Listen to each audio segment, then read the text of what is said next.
Robin Hutchison, une céramiste en dialogue avec la nature.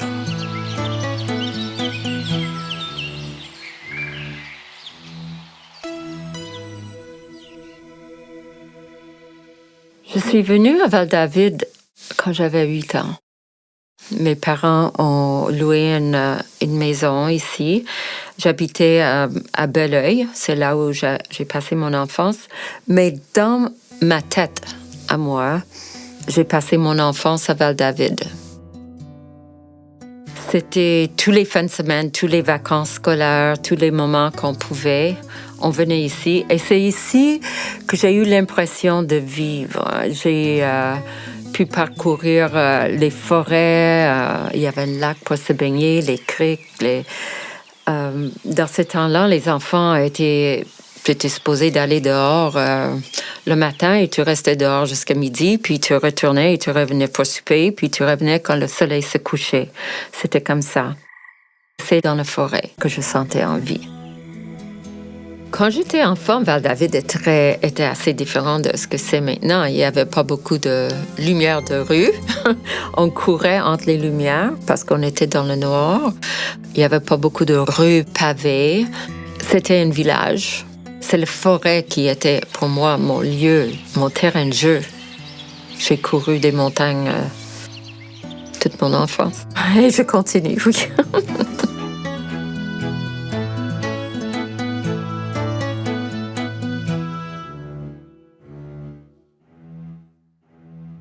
Début des années 70.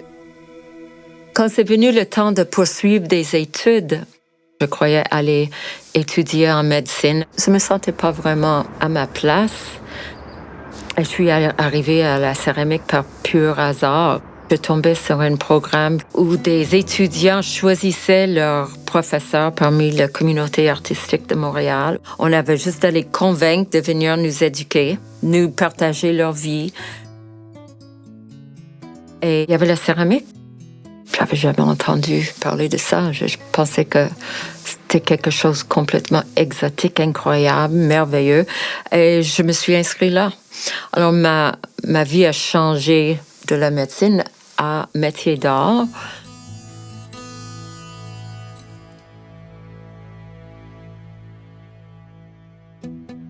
Il y avait la butte à Mathieu. C'était le début.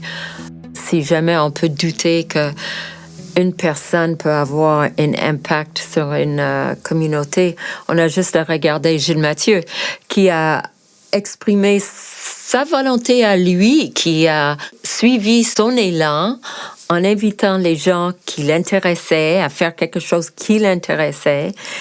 Et ça a amené des gens qui ont profondément affecté la vie de notre village. La communauté intellectuelle et artistique de Montréal sont venus à Val-David pour écouter les gens qui étaient sur scène à la butte et ont vu qu'il y avait des possibilités de vivre ici, que c'était pas cher, que c'était beau, c'était touchant, qu'il y avait une communauté éventuellement de créateurs. Personne ne voyait comment ça allait évoluer. Naturellement, ça a suivi son parcours et c'est vraiment grâce à Gilles Mathieu. Et de fil en aiguille, j'ai trouvé une communauté d'artistes qui m'ont inclus et qui ont été très généreux avec moi. J'ai vraiment bénéficié de la générosité des autres artistes qui étaient plus vieux. J'étais plus jeune que la plupart et ils m'ont inclus. Ils ont toujours été généreux. J'essaie de faire la même chose avec les nouveaux.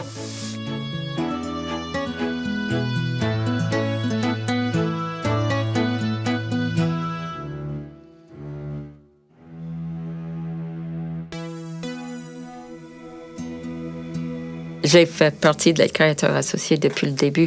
C'était très riche parce que maintenant, on prend pour acquis qu'on peut être artiste. Mais à Val-David, à ce temps-là, c'était pas ordinaire pour les adultes de rester à la maison et de travailler dans un atelier ou de pas avoir un travail, de pas avoir un salaire ou un travail vers l'extérieur. Au début, c'était un peu suspect d'une certaine manière. Mais avec le temps, c'est vraiment touchant parce qu'on voit que maintenant, Val-David est fier d'avoir les artistes. C'était avec le début des créateurs associés que j'ai installé un atelier à Val-David. Et comme il y avait tellement d'activités et de personnes qui m'inspiraient, j'ai trouvé une voie ici. J'ai pu trouver que j'avais une place ici. J'ai trouvé une petite place qui était facile à vivre pour moi. C'était là, ça m'attendait. Il y avait un atelier qui m'attendait. C'est drôle comment la vie est comme ça. C'est la poésie de la vie, je pense.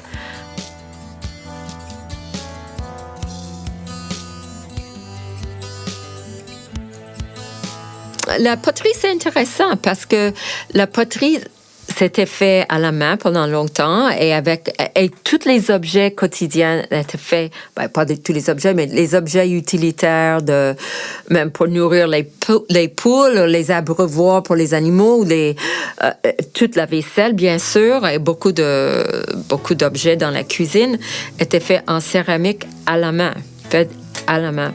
Avec industrialisation, tout ça a été fait plus facile, je sais pas mieux, mais plus facile et moins cher par machine.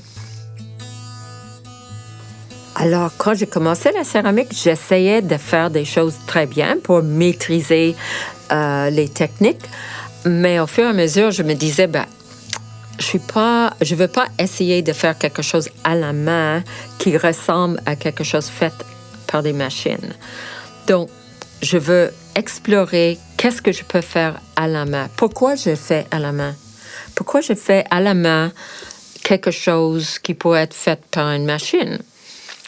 Parce que je veux amener un côté spécial. Il y a quelque chose de subtil qui est fait à la main, qui amène une autre sorte de richesse à la vie. Alors, je veux amener ça. Je veux qu'on voit que c'est fait à la main, que c'est pas nécessairement interchangeable avec quelque chose fait à la machine. Peut-être ça a besoin d'être traité avec plus de soin. Peut-être ça a besoin d'être lavé à la main ou qu'on prend 2 mains pour la poser sur la table. Peut-être c'est pas si ergonomique qu'une pièce faite à la machine. Peut-être ça a besoin d'une autre attention. Peut-être ça va amener plus de présence à la vie. Un objet où on doit penser qu'on l'utilise amène un petit peu de cette qualité de présence. Le rituel de tous les jours. Le rituel le plus fréquent qu'on a dans la journée, c'est de manger. On utilise une tasse, on utilise une assiette, une théière, un plat de service. Je trouvais ça incroyablement beau qu'on pouvait faire ça nous-mêmes. On pouvait faire ça pour quelqu'un d'autre. Quel privilège de faire ça pour les gens, d'avoir ça à offrir. Je me sens honorée chaque fois que quelqu'un vient dans mon atelier et demande un plat de service ou une théière ou une tasse pour boire leur thé. Je trouve que c'est vraiment un honneur de faire ça dans ma communauté ou une urne funéraire ou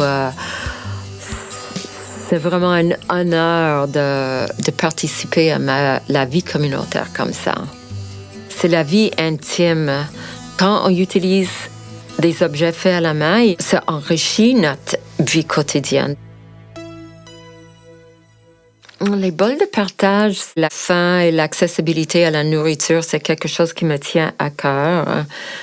Je pense que personne n'est capable de donner de son mieux ou contribuer à la société à son maximum s'il ne mange pas.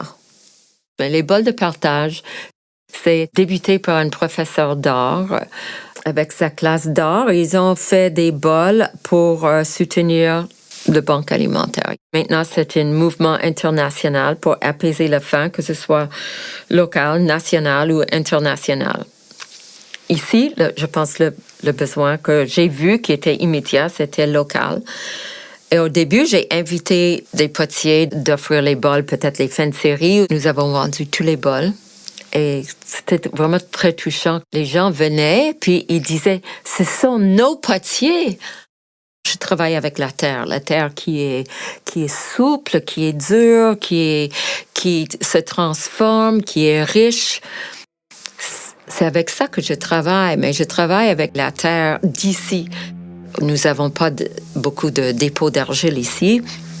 Les glaciers ont raclé les Laurentides de toute argile, mais quand même, il reste assez pour explorer. Alors, avec le temps, je suis de plus en plus intéressée avec ce que je peux trouver ici comme matière directe. Même je le nettoie à peine. Mais qu'est-ce que ça peut faire? Qu'est-ce que ça va donner la terre d'ici? Qu'est-ce que ça a de l'air quand je le cuis? Qu'est-ce que ça a de l'air quand je le mélange avec le cendre des arbres qui ont poussé ici? Et ça donne des effets extraordinaires. Ça donne des choses qu'on trouve nulle part ailleurs parce que nous sommes ici. Alors, c'est cet témoignage de mon terroir ou de ce lieu qui m'a tellement inspirée tout au long de ma vie. Ça fait 45 ans que je fais ça. Je pense que c'est tellement énorme et vaste. Chaque fois qu'on pense à quelque chose, c'est tout un autre chemin, ça mène à quelque part. On laisse quelque chose, on embarque dans un autre chemin. On ne sait jamais le chemin qu'on n'a pas pris, mais il y a toujours d'autres chemins qui attendent. La vie, c'est un parcours d'exploration.